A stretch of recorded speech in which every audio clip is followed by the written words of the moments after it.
আসসালামু আলাইকুম, welcome back to my চ্যানেলে। সবাই কেমন আছেন? আশা করি খুব ভালো আছেন। আলহামদুলিল্লাহ, আমরা সবাই খুব ভালো আছি। তো এটা ছিল আমার গ্রামের একটি ভিডিও করা ছিল। তো ভাবলাম বাসায় একা একা আছি, খুব খারাপ লাগতেছে। তো এটা ছিল আমার গ্রামের বাড়িতে। আমি, আমার মা, আমার মেয়ে হচ্ছে আমার ফুফাতো ভাইয়ের বাড়িতে হচ্ছে আমরা গিয়েছিলাম। মানে তারপরে হচ্ছে আমার বড় খালার বাড়িতে গিয়েছিলাম। তো আমার খালাম্মা তো মারা গেছে, ১ বছর হয়ে গেছে।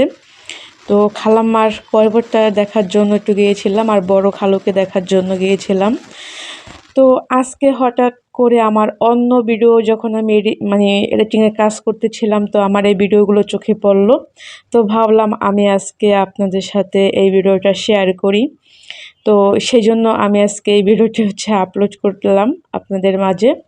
আশা করি হয়তো একটু হলেও আপনাদেরকে ভালো লাগবে, একদম নির্ঝুম গ্রাম দেখা মানে দেখতে। তো এটা ছিল আমাদের বাড়ি থেকে অনেকটাই দূরের পথ, মানে একদম গ্রাম, মানে যেটাকে মানে বলা হয় না যে বিল অঞ্চল, সেই বিল অঞ্চল একদম।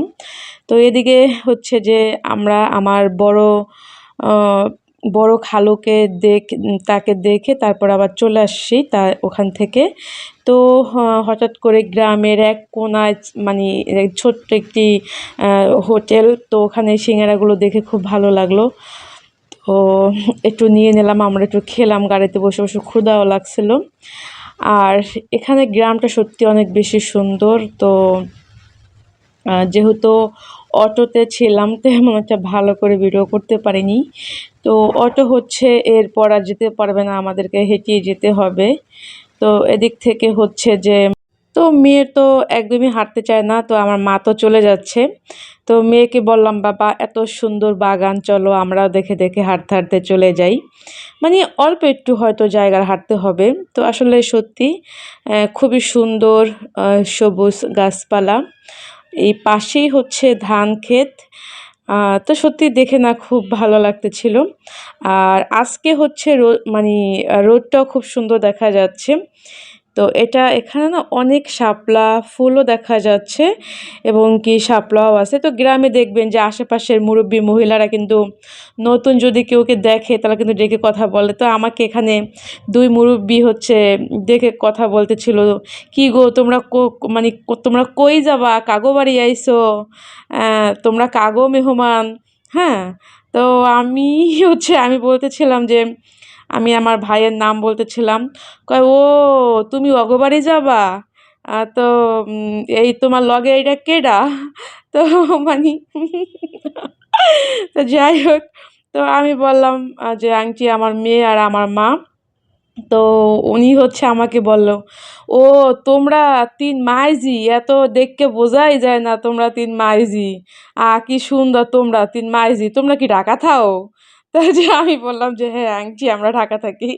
তো যাই হোক, আমার সত্যি খুব ভালো লাগলো ওনাদের সাথে কথা বলে। তো তারপরে হচ্ছে এদিক থেকে হচ্ছে এই যে ধান মানে ক্ষেত এগুলো দেখতে দেখতে তো আস্তে আস্তে হাঁটতেছিলাম। আর দেখুন আহ আ মানে কি সুন্দর কচু গাছগুলো এখানে হয়ে আছে। দেখে মনে হচ্ছে না যে কে এখানে এগুলো চাষ করছে? আসলে কিন্তু না, এগুলো ধান ক্ষেতের পাশে এমনিতেই হয়ে আছে। দেখুন কি সুন্দর! আমার তো দেখে না সত্যি কথা বলতে অনেক বেশি লোভ লাগতেছিল। তো এই যে দেখুন একটু দূরেও দেখা যাচ্ছে। আর একদম কিন্তু মাটির রাস্তা, দেখে হয়তো আপনারা বুঝতেই পারতেছেন। একদমই মাটির রাস্তা।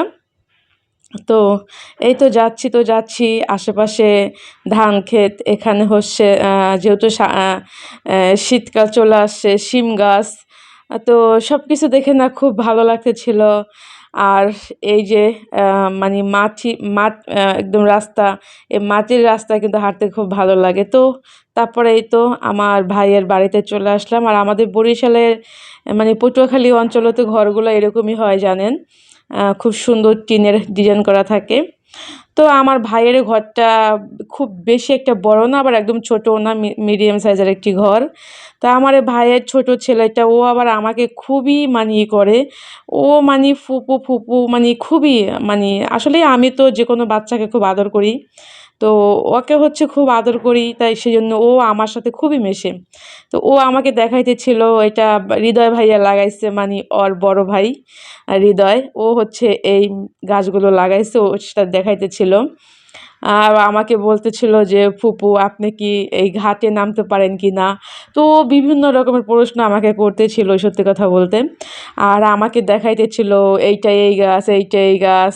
মানে মগো বাড়ি এইটা, এইটা গাছ আছে, মগো বাড়ি এই ফল গাছ আছে, এইটা মগো নারকেল গাছ। তারপরে ফুপু তোমাগো ঢাকা তো কোনো গাছ নাই। হ্যাঁ? তারপরে এই যে পণ্ডিত, ও আসলে অনেক চালাক, অনেক কথা বলে। নেক্সট টাইমে যদি কখনো আমাদের ঢাকা আমাদের বাসায় আসে আবার দেখাবো ওকে ভালো করে। তো তারপরে ভাবি ডাক দিল, এই তো দুপুরে খাওয়া-দাওয়া করতেছিলাম একদম সিম্পলভাবেই। আসলে আ উপস্থিতভাবে যা ছিল তাই দিয়ে খাওয়া-দাওয়া করে হচ্ছে আমরা কিছুক্ষণ পরেই হচ্ছে বাড়িতে চলে যাব। তো ভাবির হাতের রান্নাগুলো সত্যিই অনেক বেশি মজা ছিল। ডিম ভুনা ভাজি আর গাছের টাটকা মিষ্টি কুমড়ার শাক আর ডাল। তো কেমন লাগলো ভিডিওটা অবশ্যই জানাবেন।